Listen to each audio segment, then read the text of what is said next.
Welcome to the Deep Dive.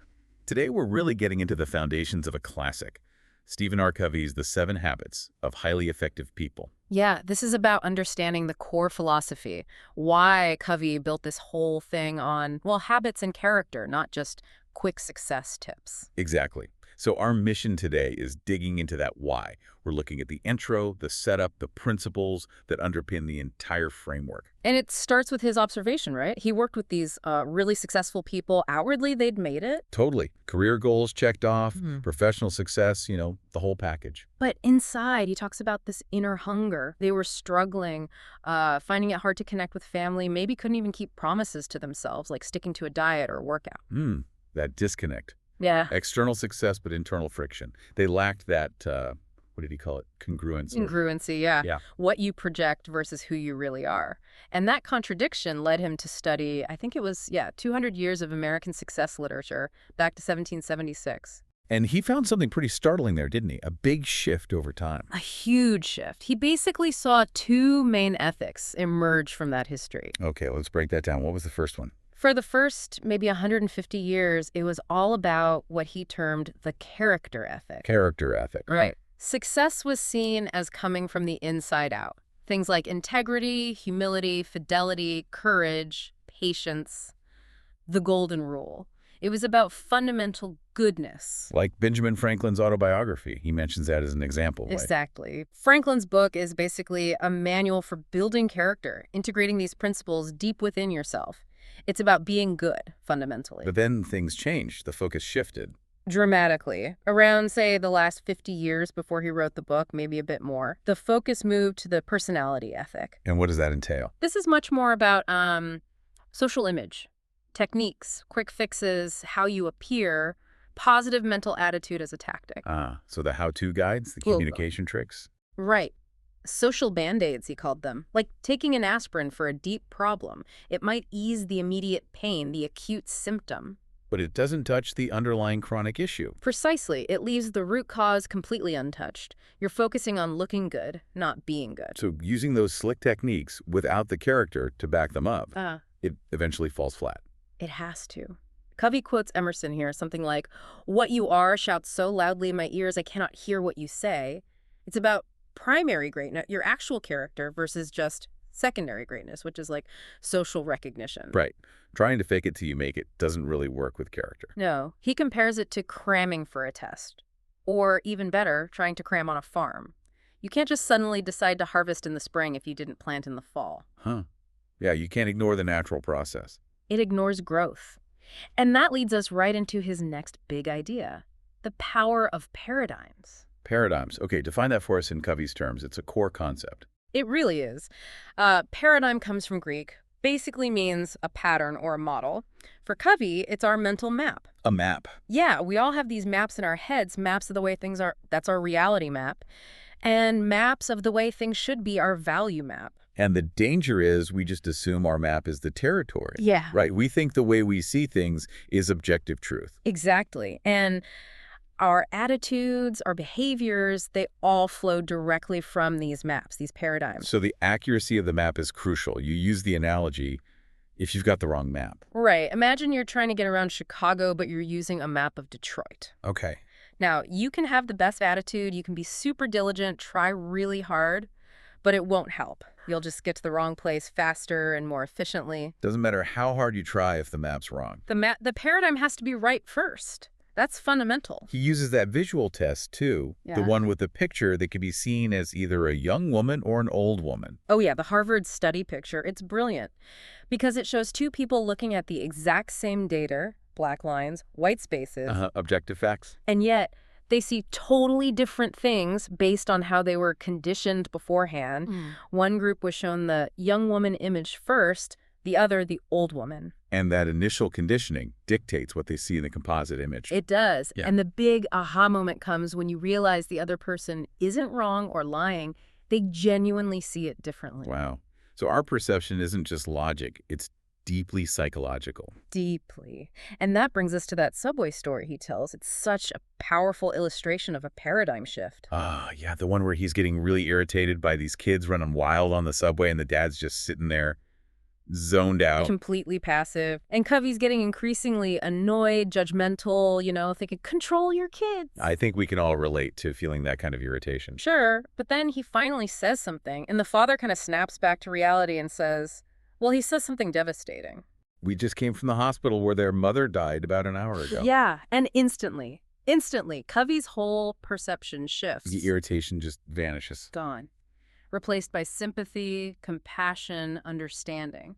The external situation didn't change. The kids were still being noisy, but his internal paradigm flipped. And his feelings and potential behavior changed automatically. No technique needed.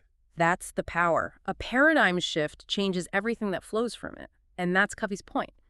Real, significant change, quantum change, she calls it, requires working on the paradigms, the root. Not just hacking away at the leaves, the attitudes and behaviors. Exactly. You've got to get to the root. Which brings us to the core approach of the 7 habits, the inside-out approach. Right. It's principle-centered, character-based, and it starts with you. Inside first, then out. So if you want a better outcome out there in your relationships, your job, you have to start in here, with yourself. That's the essence of it. You want a happier marriage. Okay, be the kind of partner who generates positivity, trust, respect. Don't just demand it from the other person.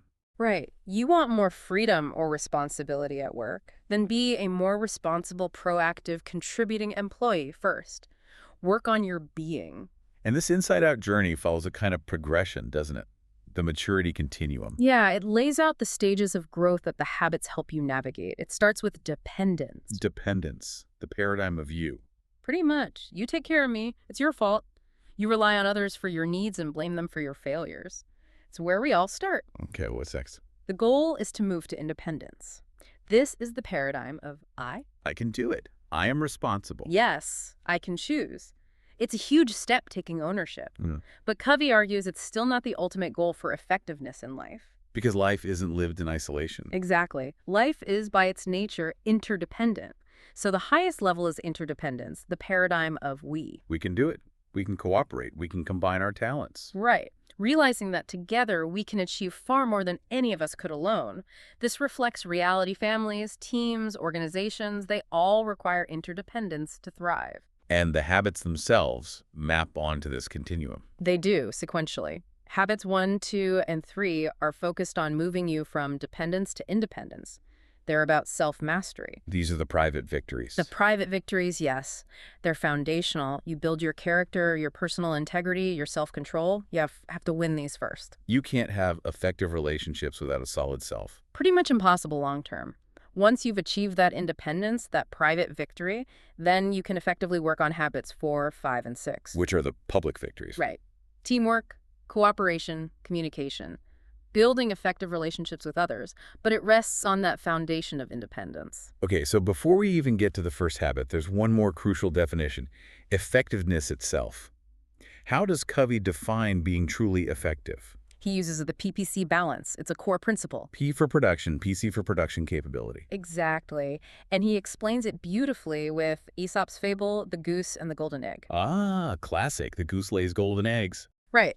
The golden eggs are the production. That's the desired result you want. It could be profit, sales figures, a clean room, getting a project done. Okay. And the goose? The goose is the production capability, PC. It's the asset, the resource that produces the golden eggs. So the goose could be physical equipment, financial capital. Or human assets, like your health, an employee's skill and morale, a key relationship, even a child's developing sense of responsibility. And the trap is focusing only on the P, the golden eggs. Yes, the farmer gets greedy, wants all the eggs now, so he kills the goose. And loses the asset that produces the eggs. Short-term gain, long-term disaster. That's the essence of ineffectiveness. You burn out your team, PC, to hit a quarterly target. You nag your child relentlessly, damaging the relationship and their self-discipline, the PC, just to get a clean room right now, the P. So true effectiveness requires balancing both, getting the results and maintaining, even nurturing, the means of production. You have to maintain the PPC balance. Care for the goose while collecting the eggs. Okay, that sets the stage perfectly. Let's dive into the first private victory. Habit 1, be proactive. This one is foundational. It rests on our unique human ability for self-awareness.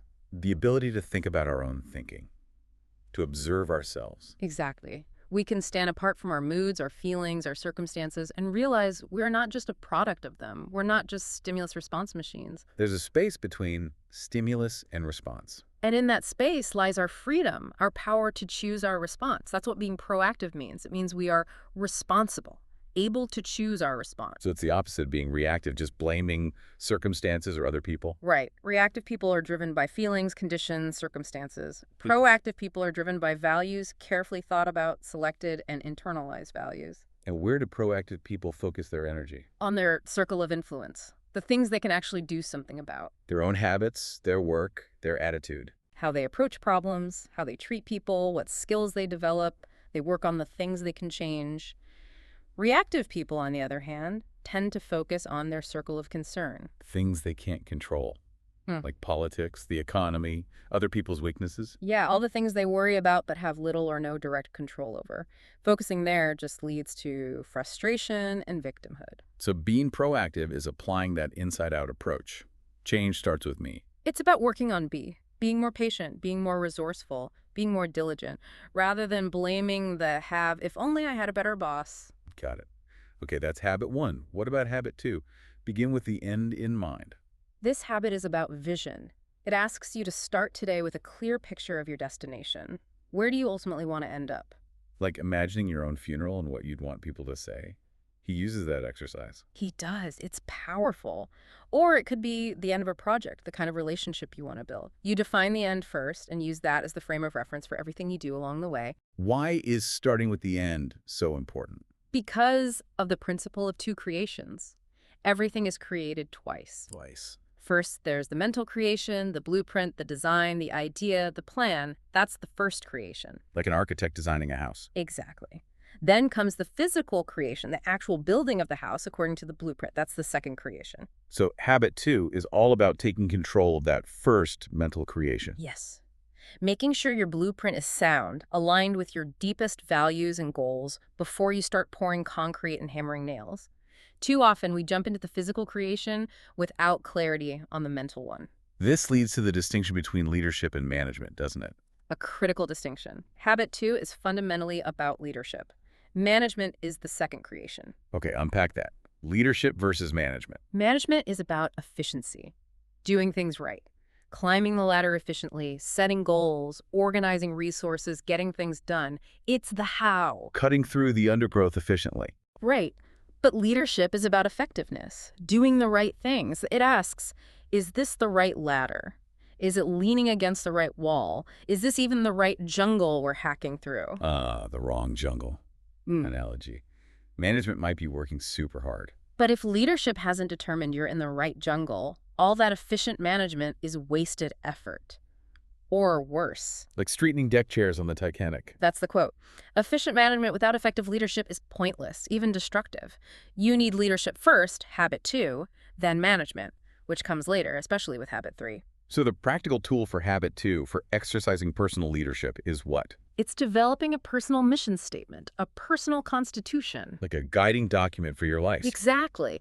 Based on your core values and principles. It shouldn't change day to day.